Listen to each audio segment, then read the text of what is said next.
네, 각 당이 공천 막바지 작업을 하고 있는데요. 3부에서는 국민의힘 상황을 둘러보도록 하겠습니다. 연결할 분은 당의 전략적 재배치 결정에 따라서 경남 김해을에 전략 공천된 분인데요. 조혜진 국민의힘 의원입니다. 나와 계시죠, 의원님? 예, 안녕하십니까. 네. 조혜진입니다. 네.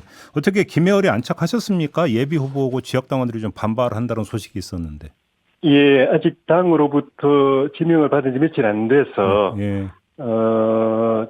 사무실 구하고 숙소 구하고 하면서 지역의 언론이나 또 유지 당원들, 예. 이런 분들 만나고 있는 중이고요. 예. 그, 당의 결정에 대해서, 좀 이견을 표시하고 있는 분들이 계셔서, 며칠 동안에 그분들하고 통화를 하거나 직접 사무실로 찾아가서 만나서 네. 이해를 구하고 또 도움을 요청하는 그런 일을 이어가고 있습니다. 그럼 아직도 반발이 완전히 누그러진 건 아니지 않습니까, 의원님? 예, 그렇습니다. 근데 이런 상황이 지속이 되면 결국은 어떤 조직의 문제에서 상당히 구멍이 발생하는 거 아닙니까?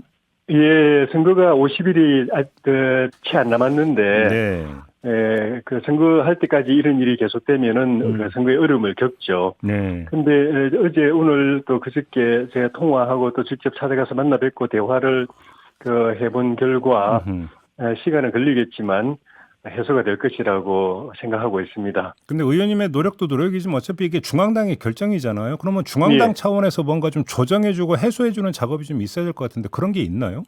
예, 당도 뭐 직간접적으로 그런 노력은 하고 있는 것 같은데 네. 당은 지금 당면한 공천 작업을 원만하게 순조롭게 잘 해내는 일이 이 주요 업무고 거기에도 네. 또 많은 노력이 들기 때문에 예. 저희 지역 일에 그렇게 많이 지원을 할 수 있는 이유는 없는 것 같습니다. 결국은 뭐 의원님이 알아서 그러니까 헤쳐나가야 된다 이런 얘기가 돼버리는 맞습니다. 거네요. 맞습니다. 제가 알아서 해야 됩니다. 그래요? 근데 예. 왜 당은 의원님을 김해을로 딱 이렇게 콕 찍었다고 생각을 하세요? 당으로서는 그러니까 올해 총선 승리가 어떻게 보면 나라의 명운이 걸린 문제이기도 하고 또, 예. 당이 죽고 사는 문제이기도 하기 때문에 예. 반드시 이겨야 되고, 예. 뭐 이긴다는 거는 복잡한 게 없거든요. 현재 민주당에서 가지고 있는 의석을 우리가 뺏어오면 되는 것이고, 우리의 의석은 지켜내면 되는 것이고, 그럴 때 이제 당에서 전국적으로 민주당 의석들 가운데서 우리가 공천을 통해서 또는 네. 인력 재배치를 통해서 한번 도전해 볼 만한 여지가 있는 곳을 추려낸 것 같아요. 우리 PK 같은 경우에는 특히 그 중에서 낙동강 벨트라고 말할 수 있는 요 지역들이 예. 현재 민주당 의원들이 저희 지역 같은 경우는 재선 3선 예. 이렇게 오래 하고 계시지만 경쟁력 있는 후보를 투입하면은 승부를 한번 볼 수 있다. 또는 빼앗아올 수 있다라는 판단이 섰기 때문에 네. 그렇다고 이제 무작정 그 지역에 대해서 아무런 연고도 없고 아무것도 모르는 분을 생명부지의 전국에 떨어뜨리는 거는 신경력을 약화시키기 때문에 네네. 그나마 어떤 연고도 직간접적인 연고도 있고 또 어떤 교류도 있는 인접 지역에 저를 보낸 것 아닌가 생각합니다. 근데 지금 이제 대체적으로 여지가 있다. 중앙당에서 이렇게 판단했다고 말씀을 주셨는데 또 예. 다른 분석은 김해을 같은 경우는 봉하마을이 있는 곳이잖아요. 그럴 때 예. 국민의힘 입장에서 험지다 이런 분석도 나오던데요. 맞습니다. 험지 중에 험지라고도 일컬어지는데 예. 과거에는 이 지역도 저희 국민의힘 계열 보수정당에서 계속 당선자를 배출해 왔거든요. 네네. 이제 노무현 대통령의 고향이고 또 생가고 노 대통령께서 그렇게 이제 서거하시고 난 이후부터 정치 지형이 바뀌었죠. 네네.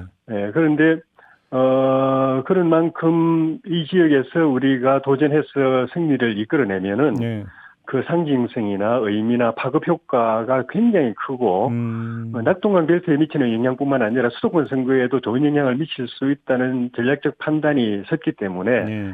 한번 도전의 결단을 보인 것 아닌가. 네. 또 거기에 저한테 그런 짐을 지운 것 아닌가. 그런 측면에서 어려운 도전이지만 저는 충분히 헌신하고 희생할 가치가 있다고 생각이 들었기 때문에 네. 기존 저희 지역구를 떠나서 이동하는 그런 결단을 저도 개인적으로 결단하게 된 겁니다. 좀 이런 표현이 좀 약간 결례가 될지 모르겠지만 미리 양해를 예. 구하면서 좀 질문 하나만 더 드릴게요, 의원님. 예. 근데 이 예. 결국 전략적 재배치라는 게 일종의 버리는 카드 아니냐. 예. 그러니까 뭐 되면 뭐 효과는 그 따블이 되지만 안 돼도 그만인. 그래서 이른바 비윤 의원들 정리 차원 예. 아니냐 이런 해석도 있거든요. 그렇다면은 그냥 기존에 계속 여기서 도전해온 분들한테 맡겨도 되죠. 지금 말씀하신 그런 버리는 카드라면은. 네네. 그런데 당에서 이렇게 결정할 때는 상당한 이 노력을 들여서 면밀한 그 평가 분석을 거친 걸로 스스로 알고 있고, 네네네. 상당한 정도의 승산을 봤다. 그래서 당선을 기대하고 당선되면은 플러스 두세 개 효과가 있지 않습니까? 네네네. 우리는 한 석을 얻고 민주당은 한 석을 잃기 때문에 네네. 거기에다가 당에서 절박하게 절실하게 기대하는 총선 승리의 큰 이 구도에 바람을 일으킬 수도 있기 때문에 예.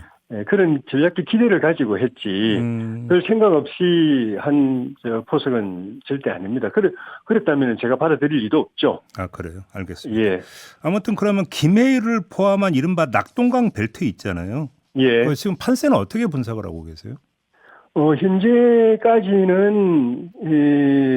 저희 당에서 국민의힘에서 김해 얼마나 하더라도 한쪽은 8년, 한쪽은 12년을 민주당에 내줘 왔거든요. 네. 처음 내줄 때는 큰 변화가 없었지만은 8년, 12년을 민주당 의원이 계속하면서 지역의 정치 진영이 상당 부분 바뀌었죠. 예. 그러니까 제가 열악한 처지에서 도전하는 입장이고 다른 지역도 마찬가지고 그렇지만 이전에 비하면은 확실히 이 희망이 보인다. 왜냐하면 지역에서 변화를 바라는 그런 민심들이 표출되고 있고 예. 또 어쨌든 이 정치 경험이나 선거 경험 또는 승리의 경험이 있는 다선들이 여기에 투입되기 때문에 네. 해볼 만한 승부라고 생각이 들고 또 여기 있는 당원들도 그동안에 패배를 계속 해보다가 예. 이번에는 한번 해볼 만하다. 탈환이 가능하다라는 그런 희망을 갖고 결집되고 있는 것을 느낍니다. 일전에 저희가 김두관 의원하고 인터뷰를 했거든요. 근데 예. 김두관 의원은 판세 분석을 전혀 정반대로 하신 게 예. 낙동강 벨트 사수는 기본이고 예. 한 15석 정도를 내다본다 이런 말씀을 주셨거든요. 너무 현격한 차이가 나는 거 아닙니까? 민주당으로서는 그렇게 볼 여지가 있는지 모르겠습니다. 그리고 설령 예. 그렇게 생각하지 않더라도 네. 또 그렇게 주장할 수도 있다고 봅니다. 예. 그런데 어느 게 더 옳은가는 40일 이후에 결과가 보여줄 거라고 생각이 들고 네네. 객관적인 지표로 보더라도 지금 우리 당이 그동안에 민주당에 비해서 압도적인 열세에 있다가 당 지지율도 역전되고 격차가 벌어지고 있고 국정 네. 지지율까지도 올라가고 있고 네. 또 지역에서는 또 한동훈 비대위원장이 확실히 이 유권자들 속에서 특히 젊은 유권자들 속에서 뜨고 있는 것이 느껴지고 그런 조건 그리고 현장에 저희 김해 같은 경우는 이 당원들의 반응 이런 걸 볼 때 확실히 과거보다는 좋은 조금 나아지고 있는 여건에서 선거 도전하고 있다는 걸 느낍니다. 알겠습니다.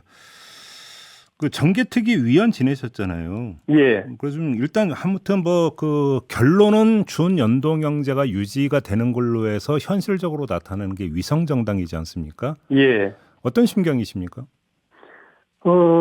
저희는 아시는 것처럼 4년 전에 민주당이 정의당하고 손잡고 일방적으로 이걸 통과시킬 때부터 반대했었고, 네. 그래서, 백미평으로 다시 돌아가야 된다고 이야기했고, 그렇게 함으로써 위성정당을 근본적으로 막아야 된다고 이야기를 했는데, 네. 민주당에서, 그런 데 대해서 과거에 그렇게 일방적으로 통과시키고 위성정당을 만들어서 국민들에게 이 지탄을 받은 거에 대해서 반성하고, 저희 의견을 받아들여서 그 백리평으로 돌아갈 듯한 모습을 보이다가 결국은 다시 원위치를 하고 있는데, 네. 4년 전에 그 일을 다시 반복한다는 점에서는 정말, 개탄스럽고, 저희도 그 당시에도 백리평으로 그대로 유지하라, 위성정당 만들 필요 없게 해라, 라고 했는데 그렇게 안 됐지 않습니까? 네네네. 이번에도 똑같은 일이 반복되고 있는 데 대해서, 원하지 않는 그런 위성정당을 또 만들어야 된다는 점에서는 굉장히 실망스럽습니다. 혹시 어제 뉴스 보셨나요? 그러니까 민주당이 연합 비례정당 예. 그 이제 지분 배분이나 이런 원칙에 합의를 해서 발표하지 않았습니까? 예. 어떻게 평가하세요? 그 내용은? 그 위성정당을 만드는 것도 국민들에게 큰 실망을 주는 일이지만은 네. 그 위성정당을 통해서 과거에 그 위성정당으로 해산된 정당의 아류들이나 그런 그 반정부 또는 반체제적인 그런 노선을 긋고 있는 그런 정당의 후보들이 대한민국 국회의 국회의원으로 기존 대한민국을 부인하고 대한민국 헌법을 인정하지 않는 사람들이 그 헌법 체제 하에서 국회의원으로 국민의 대표로 들어올 수 있는 길을 민주당이 열어준다. 그런 반체제 또는 반국가 세력들의 이 숙주 노릇을 한다는 점에서는 민주당이 국민에 대해서 나라에 대해서 큰 잘못을 저지르고 책임을 져야 될 일을 지금 저지르고 있다고 생각합니다. 근데 그 예를 들어서 뭐 대한민국 헌법에 결사의 자유가 보장이 되어 있고 예. 그다음에 예를 들어서 지금 말씀하신 게 아마 그 진보당을 염두에 두고 하시는 말씀인 것 같은데 예. 진보당의 강성희 의원은 지역 유권자들로서 선택받아서 금배지도 달았던 분 아닙니까? 그건 그 국민의 선택이기도 한 거 아니겠습니까? 선택이 물론 이제 완전할 수는 없는 것이죠. 네. 이제 중요한 거는 그 정당이 과거에 대한민국 정당이다, 반체제 정당이다, 반헌법 정당이다 해서 대한민국 헌법 사법기관에 의해서 해산된 그 정당이 그대로 다시 이름만 바꿔서 간판만 바꿔서 다시 만들어지고 있다는 점이거든요. 그 점에서는 또 다른 평가를 확실하게 분명히 내려야 되고, 대한민국 국민의 대표로서 입법부에 국민 대의기관에 들어오려고 하면은 최소한 대한민국을 인정하고 그 헌법을 인정하고 법률을 존중하고 하는 것이 기본인데 네. 이 대한민국을 전복하려고 했던 세력이 다시 뭉쳐가지고 간판만 바꿔 달아서 몰래 국회에 잠입하는데 선거를 이용하고 민주당의 숙주 역할을 이용한다는 것은 서로가 다 이거는 해서는 안 되는 일을 하고 하는 거라고 생각이 들고 헌법 재판에 의해서 반국가 정당이나 위원 정당을 저지할 수도 있지만은 더 좋은 거는 국민들이 네. 그것을 눈을 부릅뜨고 제대로 분별해서 선거 과정을 통해서 걸러내는 것이 더 중요하다고 생각합니다. 국회 잠입입니까, 의원님? 그렇다고 생각합니다. 저는. 예. 알겠습니다. 자, 국민의힘의 위성정당의 국민의 미래 있잖아요. 예. 지금 당 대표로 예. 그 조철이 총무국장이 내정이 됐다는 보도가 나오고 있는데 예. 이게 이제 뭐라고 할까요? 국회의원 신분 이런 분이 아니라 지금 총무국장 당뇨가 대표가 된다. 이건 어떻게 평가를 하십니까? 그게 이제 위성정당의 구조적인 문제인 거죠. 그래서 네. 저희는 위성정당을 만드는 것이 옳지 않다고 생각을 하고 또 위성정당을 만들 수밖에 없게 만드는 준연동형을 빨리 폐기해야 된다고 이야기를 했던 것인데 네. 위성정당은 말 그대로 기존 본 정당의 형제 정당이고 동지 정당입니다. 그러니까 쌍둥이 정당이나 마찬가지입니다. 그거를 국민들이 인식할 수 있게 만들어야 되고 별개의 정당이 아니고 사실상 하나의 정당인데 지역구 정당이고 비례정당이다라는 것을 국민들이 인식할 수 있게 만들어야 되고 공천이 같이 협의해서 이루어져야 되고 하는 그런 점들이 위성정당의 요건이기 때문에 그런 고민 끝에서 이런 선택이 이루어지지 않았나 생각합니다. 혹시 그러니까 총무국장을 대표로 내정한 이유 중에 4년 전에 이제 미래 한국당 그때 이제 공천 파동이 한번 난 바가 있지 않습니까? 그때 이제 미래통합당의 뜻과는 다른 공천 결과를 내놓아서 파동을 빚은 바가 있었고 혹시 이걸 사전에 막기 위한 대표 내정이라고 해석할 여지가 있을까요? 어떻게 보십니까? 그럴 여지가 있다고 봅니다. 그래요? 지금 말씀드린 것처럼 여야 할 것 없이 위성정당이라는 거는 기존 정당과 별개의 정당이 아니거든요. 내용상으로 보면은 법적으로는 별개의 정당이지만은 본질상으로는 같은 정당인데 하나는 지역구 정당이고 하나는 비례정당이고 그 차이뿐이라고 봐야 됩니다. 그런 측면에서는 공천도 같이 협의해서 이루어져야 되고, 근데 지난번에 지금 말씀하신 그 예의 경우에는 별개로 이루어졌거든요. 그러니까 위성정당이 아닌 것처럼 그렇게 이루어져서 파동이 일어났죠. 그래서 기존에 발표됐던 비례 공천 명부가 다시 이제 취소되고 새로 발표되고 하는 그런 해프닝이 벌어졌는데 그런 일이 벌어지지 않도록 하려는 그런 배려도 포함되어 있지 않나 생각합니다. 알겠습니다. 근데 그 개인적으로 조철희 총무국장이 어떤 분인지는 좀 잘 아세요, 의원님? 예, 그 사무처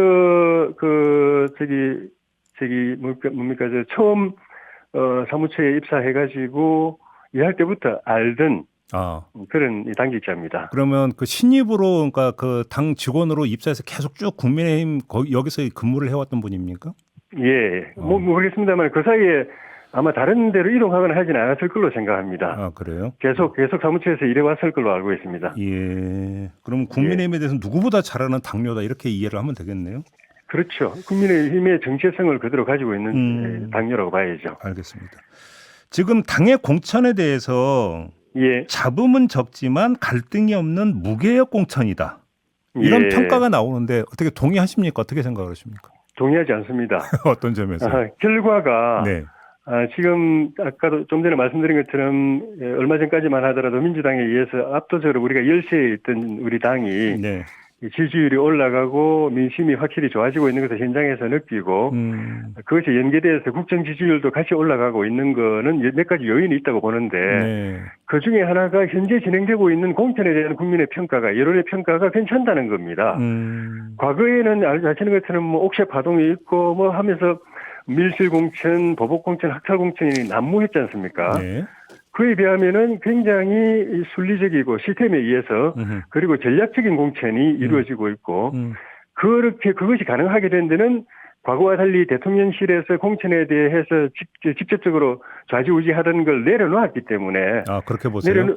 그럼요. 내려놓았기 때문에 한동훈 비대위원장 책임 하에서 당이 시스템에 따라서 공천이 이루어지고 있기 때문에 저와 같은 이런 전략적 배치도 과거에 생각하지 할 수 없었던 그런 공천도 이루어지고 있는 것이고 그런 것들이 확실히 과거하고 비교할 때 국민들로부터 좋은 평가를 받아서 여론의 지지율 변화나 이런 것이 있는 것이기 때문에 뭐 일회용으로 한번 이렇게 흥행을 하기 위해서 무슨 뭐 그 물갈이 공천이다 하고 어쩌다 하고 했지만 결과적으로는 공천 파동을 불러오고 당이 총선에서 실패하는 그런 결과를 가져왔던 과거의 저 공천에 비하면은 진일보한 거죠. 그렇습니까? 예. 그럼 무개혁 공천이 아니라 효율 공천이다 이런 말씀이신 것 같네요. 알겠습니다. 잔잔하지만 국민들로부터 공감을 얻고 작지만 감동이 있는 작지만 감동이 있는 공천이라고 생각합니다. 알겠습니다. 말씀 여기까지 들어야 될 것 같네요. 고맙습니다, 의원님. 고맙습니다. 네, 조혜진 국민의힘 의원이었습니다.